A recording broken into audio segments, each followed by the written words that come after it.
안녕하세요, 여러분. 지난 한 주간도 평안하게 잘 보내셨죠? 우리가 지난 시간까지 이제 바울의 옥중서신을 마쳤습니다. 오늘은 이제 바울이 목회자 디모데와 디도에게 보낸 목회서신 세 권 중에서 가장 먼저 쓴 디모데전서를 이제 살펴보려고 합니다. 지난주까지 본 옥중서신 네 권의 기록 연도가 대략 60년에서 62년까지라고 했습니다. 세 권은 사도행전 이후의 행적에 대해 기록한 책입니다. 특히 목회서신은 바울의 교훈이 가장 분명하게 나타나 있는 책입니다. 목회서신이라고 해서 목사들만 읽어야 되는 걸까요? 아니죠. 이런 생각하시는 분 계시겠죠. 그렇지 않습니다. 목사만 보는 것이 아니라 장로, 권사, 집사, 성도 모두가 다 보시는 책입니다. 또한 디모데에게 보낸 개인 서신 같지만 디모데만을 위해 쓴 것이 아니라 우리 모두에게 쓴 것이니까 이제 지금까지 우리 성경에 정경으로 또 들어와 있겠죠. 세 편지는 모두 교회에서 양을 치는 것에 관해 다루었다고 해서 목양의 원리가 잘 담겨져 있습니다. 목사는 목사대로 양들을 어떻게 잘 가르치고 양육해야 되는지에 대한 가르침이고요. 성도는 내가 교회 생활을 어떻게 또 해야 되는지에 대한 가르침이라고 볼 수 있습니다. 결국 세상적인 지식으로 목회하지 말고 하나님의 말씀대로 목회하라는 그런 가르침이겠죠. 먼저 디모데전서를 우리가 들어가기 전에 대략적으로 큰 틀을 말씀드리면 우리가 이제 지금까지 쭉 봐온 성경 목록 여러분 다 기억나시죠? BC 4년에서 뭐 5년경 예수님 태어나시고 공생애 시작하시고 죽음, 부활, 승천 하신 다음에 47년부터 48년 사도 바울의 1차 선교행이 이제 시작이 되는데 이런 내용들은 다 어디 있다? 사도행전 안에 다 들어있다. 그래서 1차 선교 여행에서 이제 갈라디아서를 기록하고요. 그다음에 49년에 예루살렘 종교회의가 이제 큰 것만 제가 굵직굵직하게 지금 말씀드리는 거예요. 그리고 나서 50년에서 53년 바울의 2차 선교행이 있는데 이때 기록한 서신은 데살로니가 전서와 후서다. 그다음에 53년에서 57년은요. 3차 이제 선교행인데 이때 고린도전서, 고린도후서, 로마서를 기록하고요. 57년부터 이제 60년까지는 사도 바울이 이제 예루살렘에서 붙잡히죠. 그래서 예루살렘에 있다가 가이사라로 또 가서 거기서 거의 한 머문 시간이 한 2년 정도 됩니다.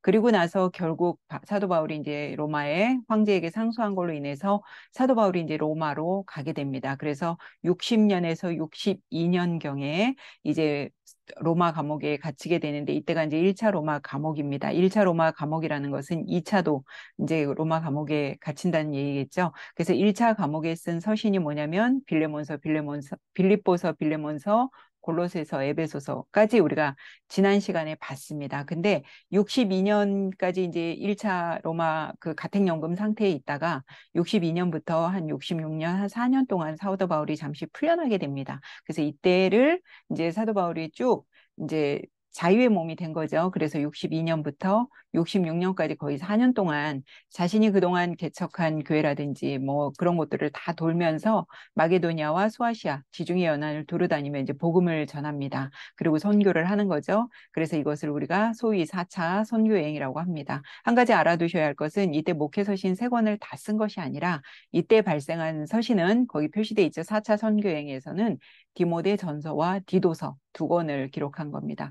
디모데 후서라고 해서 이제 디모데 전서를 쓰고 나서 바로 후서를 쓴 것이 아니고 이것은 나중에 제가 이제 거의 로마 2차 감옥이라고 써놨죠. 그때 쓴 겁니다. 그래서 디모데 전서와 디도서를 먼저 보고 이제 나중에 디모데 후서를 보도록 할 건데요. 디모데와 이제 디도를 데리고 다니다가 바울이 3차 선교행에서 개척하고 거의 주력했던 곳, 거의 2년 3개월에서 3년 동안 사역했던 에베소 교회에 디모데에게 이제 목회하라고 거기에 떨어뜨려 놓습니다. 이 내용은 디모데전서 1장 3절에 잘 나와 있습니다. 뭐라고 되어 있냐면 내가 마게도냐로 갈 때 너를 권하여 에베소에 머물라 한 것은 어떤 사람들을 명하여 다른 교훈을 가르치지 말라고 그렇게 되어 있습니다. 그래서 바울의 1차, 2차, 3차 선교행 중 가장 긴 기간 목회를 하고 또 공을 들인 곳이 있다면 바로 이곳 에베소일 겁니다. 그리고 디도는 그레데 섬에 이제 남으라고 하죠. 디도서 1장 5절에 보면 내가 너를 그레데에 남겨둔 이유는 남은 일을 정리하고 내가 명한 대로 각 성의 장로들을 세우게 하기 위함이다라고 이제 디도서 1장 5절에 나와 있습니다. 그래서 디도는 그레데 섬에 이제 남아 있으라고 합니다. 이들에게 목회 잘하라고 하면서 이제 바울은 마게도냐와 지중해 연안을 쭉 돌아다니겠죠. 그러다 바울이 마게도냐에 있을 때 이제 소식이 들려옵니다. 그때 마게도냐에서 에베소에서 목회하고 있는 디모데에게 편지를 한 통 쓴 것이 보다 우리가 지금 이제 보려고 하는 디모데 전서다. 그래서 이제 그 서신을 볼 건데요. 그리고 나서 이제 디모데 전서를 보내고 또 그레데 섬에서 목회하고 있는 디도에게 편지를 쓴 것이 이제 디도서라고 제가 말씀드렸는데요. 그리고 나서 66년 이후에 다시 바울이 이제 잡힙니다. 그래서 그때는 가택연금이 아니라 정말 감옥에 갇혀요. 이때는 비교적 자유롭고 사람들을 만날 수 있는 그런 상태가 아니에요. 진짜 지하의 습한 감옥입니다. 그 바울이 갇힌 감옥 이름이 마메르티노 감옥이라고 합니다. 거의 여기서 이제 2년 동안 갇히게 되고요. 그리고 나서 이제 67년이나 68년 이 여간에 이제 바울이 순교하는데 이때 2차 감옥에서 쓴 바울의 편지가 뭐다? 유언 같은 편지가 뭐다? 디모데 후서이고 사도 바울의 가장 마지막 편지이기도 합니다. 이때 바울이 2차 감옥에 이제 갇혔을 때의 상황을 아주 잘 얘기해주고 있겠죠. 디모데 후서에 감옥에서 썼으니까. 그래서 감옥에서 써서 이것을 또 옥중 서신이라고도 하고요. 목회 서신이라고도 하고 유언 같은 바울의 편지이기도 합니다. 디모데를 바울이 어디서 만났어요? 이제 뒤에서 보겠지만 2차 선교 여행 때 루스드라에서 만났잖아요. 그래서 이때부터 계속 바울과 동행하며 충실한 디모데에게 바울이 뭐라고 하냐면 이제 보고 싶으니까 너 빨리 좀 나한테 와라 라고 하는 내용이 이제 디모데 후서에 있습니다. 우리가 오늘은 디모데 전서 먼저 살펴볼 건데요. 디모데는 과연 누구일까요? 디모데라는 사람에 대해서 여러분들이 좀 이렇게 알고 계시면 디모데 전서나 후서를 읽기가 수월합니다. 디모데는 바울의 영적인 아들이고 동역자고 때로는 형제죠. 디모데의 이름의 뜻은 하나님을 영화롭게 하는 자라고 합니다. 이름 너무 좋죠. 앞서 언급해드린 대로 이제 어머니는 믿는 유대인이고 아버지는 헬라인입니다. 유대인들은 여러분 목의 중심 사회인 거 아시죠? 아버지가 유대인이고 어머니가 뭐 이방 여자여서 뭐 이 아이가 유대인으로 이렇게 커도요, 그 인정을 잘 못 받습니다. 근데 어머니가 유대인이고 아버지가 헬라인인 건 상관이 없어요. 그래서 디모데는 나이도 어리고 몸도 허약했던 것 같습니다. 바울이 좀 아까 제가 말씀드린 대로 2차 선교 여행 때 루스드라와 이고니에 있는 형제들에게 거기서 만나면서 이제 그쪽에 있는 사람들에게 디모데가 굉장히 신실한 사람으로 칭찬받는 자였습니다. 그리고 디모데에게는 할례를 행하게 하나요? 안 그러나요? 행했죠. 왜 그래요? 이것은 바울의 어떤 복음이 흔들려서 그런 걸까요? 그렇지 않습니다. 유대인들에게 이제 복음을 전하는 데 있어서 장애가 돼서는 안 되겠다고 이제 판단하고 유대인의 표시인 할례를 하게 하고 이제 출발시키는 거죠. 왜냐면 가뜩이나 지금 힘든 곳에서 목회하는 것도 힘든데 네가 할례도 받지 않았는데 네가 무슨 뭐 유대인이냐 뭐 이런 시비에 막 붙으면 얼마나 목회가 또 힘들겠어요. 그러니까 엄마가 이제 유대인이잖아요. 그러니까 할례를 받아야 구원받는다는 것은 아니지만 디모데가 앞으로 복음을 전하러 다닐 때 그런 일로 시비가 붙지 않게 하려고 피곤하지 않게 하려고 바울이 이제 구원과는 상관없지만 그래 너는 차라리 할례를 받는 게 낫다. 그렇게 해서 이제 디모데에게는 할례를 행하게 하고 디도는 이방인이잖아요. 할례 받지 않습니다. 디도에게는 할례 행하지 않습니다.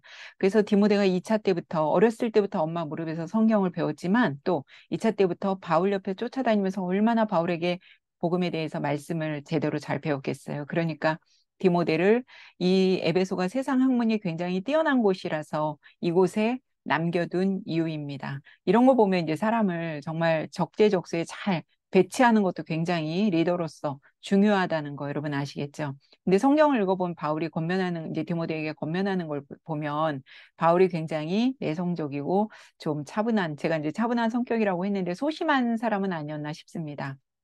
바울이 에베소에 있을 때 고린도 교회 문제 때문에 되게 시끄러웠잖아요.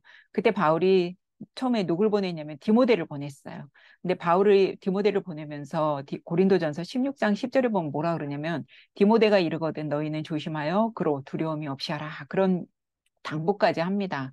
그만큼 디모데가 굉장히 좀 소심하고 그러니까 혹시라도 디모데에게 막 함부로 대하면 디모데가 이제 정말 낙담되고 주저앉을까 봐 바울이 그런 내용까지 써놓습니다. 또한 디모데가 이제 굉장히 위장병이 많이 이제 자주 일어났던 모양이에요. 뭐 스트레스 받고 그러면 만성 질환인 위장병을 자주 이제 앓다 보니까 바울이 그러죠. 이제부터는 너 물만 마시지 말고 네 위장과 자주 나는 병을 위해서 포도주를 조금씩 쓰라고 이제 권면합니다. 술을 먹으라는 것이 아니라 약으로서 마실 것을 권하는 거죠. 술을 권장한 것으로 오해하고 여러분들 그래 뭐 술 한 잔씩 하라고 되어 있네 이렇게 오해하시면 안 됩니다.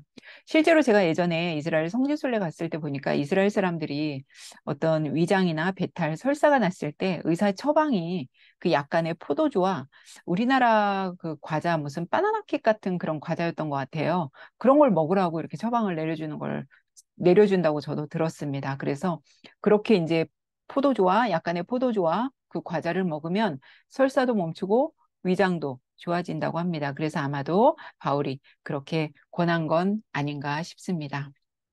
여러분들도 자녀들 무릎 위에 앉혀놓고 매일 성경 읽어주시기 바랍니다. 여기 디모데 엄마가 디모데에게 그렇게 했던 것처럼 1894년 미국 보스턴에서 이제 윌리엄스라는 목사님이 복음 사역자 이제 6천 명을 앉혀놓고 이제 성경의 중요성에 대해서 이제 설교를 하기로 되어 있었나 봐요. 그런데 자신이 성경을 가르치는 사람이다 보니까 이제 내일 자기가 집회할 때 강의할 때 강의하기 전에 이제 우리 찬양 같은 거 하잖아요. 근데 그때 성경의 중요성에 대한 찬양 한 곡을 좀 부르고 시작했으면 좋겠다는 생각이 든 거예요. 그래서 그때 당시 찬양 사역자인 이제 필만이라는 사람한테 성경의 중요성에 대한 찬양을 한 곡 선정해서 부르자고 이제 제안을 합니다. 근데 이 사람 역시 아무리 생각해도 어떤 찬양이 좋을지 떠오르지가 않는 거예요. 그래서 이제 그 필만이라는 사람이 윌리엄스 목사님에게 그러죠. 목사님, 지금 제가 이렇게 딱히 떠오르는 찬송가가 없는데 목사님이 즉흥으로 평소 생각하시는 성경에 대해서 가사를 써주시면 제가 작곡을 하겠습니다. 그러는 거예요. 근데 이 목사님도 자기가 뭐 작사 같은 걸 해본 적도 없는데 어떻게 작사를 하겠어요. 근데 갑자기 자기 손에 쥐고 있던 성경이 눈에 딱 보이는 겁니다. 그건 어릴 적 엄마가 자신을 무릎에 앉혀놓고 이제 가르쳐 준 성경을 이 목사님이 물려받은 건데 갑자기 어머니 생각이 나면서 눈물이 막 나기 시작하는 거예요. 그래서 이거구나 하고 이제 써내려왔대요. 그걸 쓰고 보니까 이 필만이라는 사람 보니까 내용이 너무 좋은 거예요. 그래서 그 자리에서 그 필만이라는 사람이 그걸 이제 작곡을 했다고 합니다. 그 내용이 여러분 제가 이제 먼저 여러분들한테 띄워드렸는데 우리 찬송가 199장에 있는 나의 사랑하는 책이라는 찬송가입니다. 그 여러분 잠시 한번 들어보실래요? 아이고 이게 소리가 제가 소리를 키워놨는데 아이고 다시 한번 제가 해보겠습니다. 이 찬양이에요.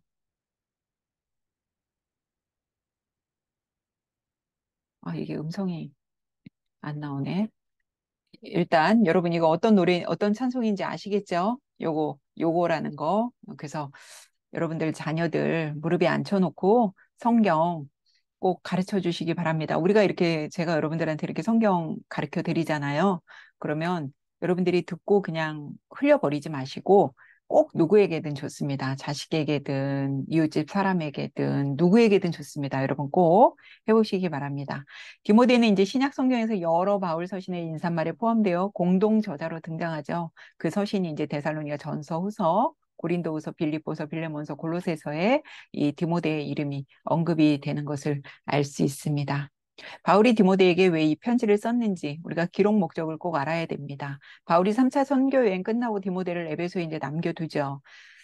그렇게 디모데를 에베소 교회에 남겨두었지만 바울의 마음은 늘 걱정입니다. 제가 지난주에 이제 에베소가 어떤 도시라고 말씀드렸죠. 마법의 도시라고 부와 어떤 종교 숭배가 대단했다고 했어요. 아데미 여신도 섬기고 그러다 보니까 에베소 교회가 세상적인 학문 수준 또한 굉장히 높았습니다. 철학으로 막 철학적인 지식으로 막 굉장히 자기네들이 배운 사람이 이제 많았다는 얘기겠죠. 문제는 세상적인 지식은 높았을지 몰라도 하나님을 아는 지식이 어린아이 수준밖에 안 되는 거예요. 어때요, 여러분? 교회는 성경 말씀 지식이 없으면 끝인 거죠. 이런 곳에는 지금 어떤 것이 필요하겠어요? 누군가 말씀을 잘 전달하고 가르쳐서 말씀이 깊이 뿌리 내려서 성도들이 어떠한 흔들림 없이 오직 하나님의 말씀만을 따르고 순종하길 바라겠죠. 그래서 평소 바울을 졸졸 쫓아다니면서 영적인 아들로 삼은 디모데가 제일 적격이다라고 생각을 한 겁니다. 그래서 이곳에 이제 디모데를 남겨둔 건데요. 초대교회의 가장 위협적인 요소가 두 가지로 이제 외부로부터의 어떤 박해, 또 내부적으로는 이단 사상이 있다고 이제 말씀드렸죠. 특히 영지주의와 율법주의를 주장하는 거짓 교사들이 교회에 침투해서 혼란을 막 시켰죠. 지식을 숭상하는 이런 마법의 도시 같은 곳에서 디모데가 목회를 잘하려면 어떻게 해야 되고, 또 세상적인 학문이 높다고 자랑하고 콧대를 세우는 사람들에게 어떻게 대해야 하는지를 바울이 알려도 주고 격려도 디모데에게 해주고 싶은 거죠. 에베소는 바울이 특히 공을 많이 들인 곳이기도 하잖아요. 그래서 바울의 마음에 늘 근심이 있는 교회였습니다. 근데 전에 에베소에서 사역하던 아볼로가 고린도 가서 두 손을 절레절레 흔들고 나왔던 곳 또한 에베소죠. 디모데 역시 포기하고 그렇게 나오면 안 되니까, 나이도 어리고 디모데가 되게 나이가 어리잖아요. 그러니까 어리고 또 어리다고 막 사람들이 디모데를 무시할 수도 있고 해서 포기하지 않도록 바울이 격려하고, 그렇게 하기 위해서 지금 사도 바울이 디모데에게 편지를 쓰고 있는 겁니다. 에베소가 어떤 곳이고 에베소 교회에서 어떤 일이 생겼는지는 우리가 지난 시간에 에베소서 할 때도 봤고 사도행전을 할 때도 제가 설명해 드렸으니까 오늘은 그 부분 넘어가겠습니다. 여러분, 성경을 이렇게 순차적으로 보니까 여러분 정말 이렇게 맥을 잡으니까 잘 와 닿죠. 정경 순서대로 보면 왔다 갔다 해야 되고 막 멀리 떨어져 있고 이해하기가 좀 힘듭니다. 근데 이렇게 순차적으로 여러분들이 먼저 성경의 전체적인 숲을 보고 나서 따로따로 읽어도 이제 그때 이해가 되니까 이렇게 보면 여러분들이 아실 수 있습니다. 사도 바울이 3차 성경을 마치고 예루살렘으로 가기 전에 이제 에베소 교회 장로들을 밀레도로 불러서 설교를 하죠. 그래서 그 밀레도 고별 설교라고 하죠. 그때 당부한 말이 있어요. 바울이 떠난 뒤 이리가 양떼들에게 거짓 교리를 가르치는 것에 대해서 조심할 것을 당부했습니다. 그런데 바울이 걱정했던 일이 지금 디모데가 목회하는 에베소에 생긴 거예요. 바울이 그때 뭐라고 고별 설교를 했는지 사도행전 20장 29절에서 32절까지인데 제가 30절까지만 써놨는데요. 뭐라 그랬냐면, 내가 떠난 후에 사나운 이리가 여러분에게 들어와서 그 양떼를 아끼지 아니하며 또한 여러분 중에서도 제자들을 끌어 자기를 따르게 하려고 어그러진 말을 하는 사람들이 일어날 줄을 내가 아노라. 사도 바울이 이런 얘기를 했는데 이런 일이 지금 벌어진 겁니다. 여러분, 이 사나운 이리가 와서 양떼들 다 물어뜯으면 양떼들 그냥 다 죽고 뭐 막 도망가기 바쁘겠죠. 근데 그런 일이 지금 에베소 교회 안에 들어왔다는 거예요. 참 놀랍죠. 사도 바울이 그걸 미리 사도행전 우리 선교할 때 그 얘기를 지금 당부를 했는데 그 일이 지금 벌어지고 있는 겁니다. 여러분 이거 아세요? 하나님 우리에게 생명을 주시죠. 생명이라는 단어가 영어로요. 뭐예요? 리브잖아요. 근데 이 사단, 이 사악한 악, 이게 단어가 영어로 뭐예요? 이 LIVE, 생명, 라이브. 이 생명이라는 라이브, LIVE를요, 거꾸로 하면 뭐가 돼? EVIL, 이불이 됩니다. 사단은 우리에게 악을 주죠. 정말 하나님 우리에게 생명을 주신대. 놀랍죠, 여러분? 제가 여러분 보시라고 한번 넣어드려 봤습니다. 이제 디모데전서 여러분 요 표만 딱 보시면 디모데전서는 혼자 읽으셔도 어려운 거 없습니다. 왜냐하면 다 이렇게 권면하는 거고 격려하는 글이기 때문에 그렇습니다.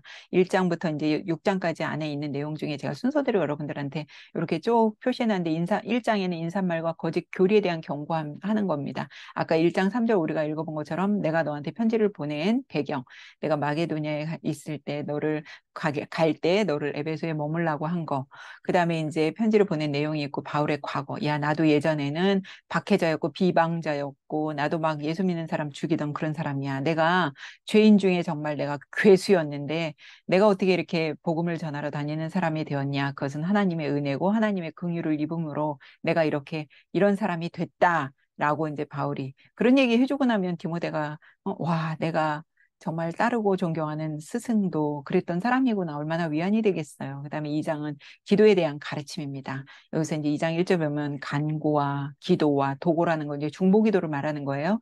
도고와 감사, 기도의 이제 순서를 나열하고 있죠.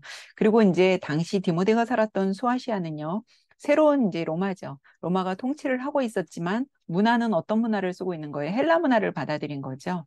로마는 여러분 가지고 있는 자체 문화가 없어요. 그러다 보니까 헬라 문화를 그대로 받아들여서 이제 이걸 이제 사용을 하고 있죠. 그래서 이걸 뭐라 그래요? 그레코 로만 시빌라이제이션이라고 하죠. 그레코 로마라는 말 여러분 들어보셨죠? 로마가 통치를 하지만 문화는 헬라 문화가 들어와 있는 거예요. 근데 이때 당시에 이런 그레코 로마의 문화를 받아들이면서 추종하는 여자들이 있었던 거예요. 그러니까 그런 여자들에게 바울이 뭐라 그러겠어요. 그런 그레코 로마의 문화를 따르지 말고 하나님의 법을 따르라고 하면서 여자는 이제 그런 문화를 따르는 여자들이 막 교회 안에서 이게 이거다 저게 저거다 이러면 어떻게 하겠어요? 바울이 뭐라 그랬어요? 여자는 일체 순종함으로 조용히 배워라 그러겠죠. 그런 사람들한테 하는 얘기겠죠. 그리고 이제 3장에 가서는 교회 직분자의 기준에 대해서 이제 얘기합니다. 감독은 어떠해야 되고 집사는 어떠해야 되고 이런 얘기들 여러분들이 읽어보시면 어렵지 않습니다.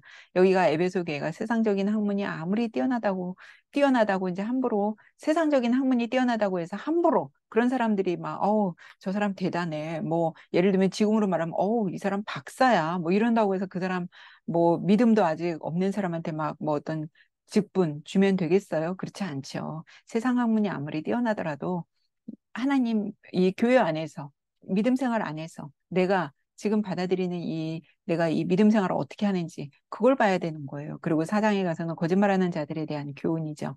양심의 화인을 맞은 자들이라고 막 얘기해요. 여러분, 양심에 이제 요 뒤에 가서 이제 얘기하겠습니다. 그리고 연수함으로 업신여기지 못하 이제 디모데가 굉장히 나이가 어리다 그랬잖아요. 어리다고 해서 막 세상에 그 학문 가진 사람들이 뭐 너 네가 뭐를 안다고 네가 뭐 앞에서 설교하냐 뭐 예를 들어 막 업신여길 수 있잖아요. 업신여기지 못하게 하고 그러면서 디모데한테 그러죠. 내가 갈 때까지 읽는 거, 성경 읽는 거, 권하는 거, 가르치는 것에 너는 전념해라 그럽니다. 그리고 5장에 가서는 교회 질서에 대한 권면을 하는데 남녀노소를 뭐 이제 뭐 늙은 사람은 어떻게 대하고 젊은 사람은 어떻게 대하고 뭐 젊은 여자는 어떻게 대하고 과부는 어떻게 이런 얘기들이 이제 쭉 나옵니다. 그리고 이제 장로에 대해서 고발을 하죠. 근데 고발을 할 때는 어떤 한 사람의 말을 듣지 말고 왜냐하면 증인도 2명 이상이 되어야 되잖아요. 그러니까 이 사람 저 사람 말을 들어보고 고발하는 일을 하더라도 그렇게 해라. 그리고 병소리 안수하지 말라 그래요. 안수는 구약에서 내 죄를 동물에게 전가할 때 우리가 하잖아요. 신약이 와서 안수 언제 할까요? 신약성경에서 안수라는 거는 내가 어떤 병든 사람을 치유해 줄 때 손을 얹고 안수하고 또 축복할 때 안수하죠. 그리고 어떤 일을 위임할 때 여기서 안수를 통해서 그 성령의 은사가 전달되는 것을 말하고 있습니다. 그리고 이제 6장에 가서는 마지막 당부와 축복 기도합니다. 자족하는 마음을 가져라. 어디서든지 어떤 상황에 있든지 그것에 만족하고 자족하는 마음을 가져라. 또 돈을 사랑하면 일만 악의 뿌리가 되니 돈 사랑하지 마라. 그리고 네가 믿음의 선한 싸움을 싸웠으면 좋겠다라고 디모데에게 이렇게 권면하고 있습니다. 아까 이제 본 대로 자기 양심이 화인을 맞아서 외식함으로 거짓말하는 자들이라. 근데 사도 바울이 그렇게 얘기하는데요. 여기서 자기 양심의 화인을 맞아서 여러분 그런 얘기 아시죠? 양심의 화인 맞다. 이것이 뭐냐면 노예들 이마에 왜 노예라는 거 어떤 불도장 찍잖아요. 그 불도장이라는 말이 카우스테리아조라고 하는데요. 신약 성경 여기서만 딱 한 번 쓰입니다. 그것이 불도장으로 이마에 이제 어떤 불을 그 도장에 불을 지져가지고 그거를 뭐 가슴에 찍든 이마에 찍으면 처음에는 그 부분이 막 타고 얼마나 뜨겁겠어요, 그죠? 그런데 그 타고난 자리에 여러분 불을 갖다 대면 그 부분에 감각이 있어요, 없어요? 없죠. 그러니까 무슨 얘기냐면 자꾸 거짓말을 일삼아도 내 양심에 아무런 꺼리낌이 없다는 거예요. 그러니까 그렇게 하지 말라는 거고 외식이라는 말이 우리가 뭐 밖에 나가서 밥 먹는 게 외식이에요, 여러분. 그게 아니죠. 그래서 외식이라는 거는 히포크리시스라고 하는데요. 외식이라는 말이 뭐냐? 여러분 이렇게 한번 생각해 보세요. 배우가 연기하죠. 근데 그 배우가 막 너무나 순정적이고 착하고 막 그런 연기를 합니다. 근데 배우가 그 연기를 한다고 해서 이 배우 본연의 배우의 인격이 그런 사람이 아닐 수도 있죠. 그렇잖아요. 만약에 어떤 사람이 굉장히 뭐 사납고 굉장히 질이 안 좋은 사람인데 배우예요. 근데 그 사람이 맡은 요번에 역할이 굉장히 순종하고 착하고 그런 역할이에요. 그러면 연기로는 우리가 그렇게 보일 수 있지만 그 사람의 본연의 인격은 그렇지 않죠. 그러니까 저와 여러분에게 해당되는 거죠. 우리가 목사든 장로든 교회에 나오는 사람들이 밖에서는 우리가 그런 연기를 하면서 교회 안에 들어오면 굉장히 신실하고 우리가 막 전혀 하나님 믿음만을 가지고 살아가는 사람처럼 우리가 그렇게 외식하는 사람이 있을 수 있잖아요. 그러니까 외식함으로 거짓말하는 자들 너희들 그렇게 하지 마라 라고 지금 사도 바울이 권면하고 있습니다. 우리가 디모데전서 2장 1절에서 이제 4절의 말씀이 굉장히 많이 오해하는 부분인데요. 여기서 이제 뭐라 그러냐면 모든 사람을 위하여 간구와 기도와 도구와 감사를 모든 사람을 위하여 모든 사람을 위하여 이런 말이 되게 많이 나오죠. 근데 4절에 보면 모든 사람을 구원받게 하나님은 모든 사람이 구원을 받으며 진리를 아는 데 이르기를 원하시느라 이랬어요. 모든 사람을 구원받게 하신다고 해서 이게 만인 구원론이에요? 믿지 않아도 모든 사람에게 하나님이 이미 구원을 주셨다 이거예요? 아니죠. 그래서 성경은 그 한 절만 가지고 보면 안 되고 앞뒤의 문맥을 잘 보고 읽으셔야 됩니다. 1장 아까 우리가 3절, 4절에 보면 어떤 사람들이 다른 교훈을 가르친다고 해요. 그 교훈이 뭐냐면 신화와 끝없는 족보예요. 여기서 신화라는 것은 어떤 영적인 깨달음을 얻어야만 구원을 받는다고 외치는 사람들이고 끝없는 족보는 유대주의자들이 율법을 계속 들먹이면서 자기들의 족보에 들어와야만 구원을 얻는다고 이렇게 이제 말하는 사람들에게 바울이 그럼 뭐라 그랬어요? 구원은 특정한 사람이나 어떤 특정한 일을 한다고 해서 받는 것이 아니라 모든 사람에게 문이 열려 있다. 지금 이 말이에요.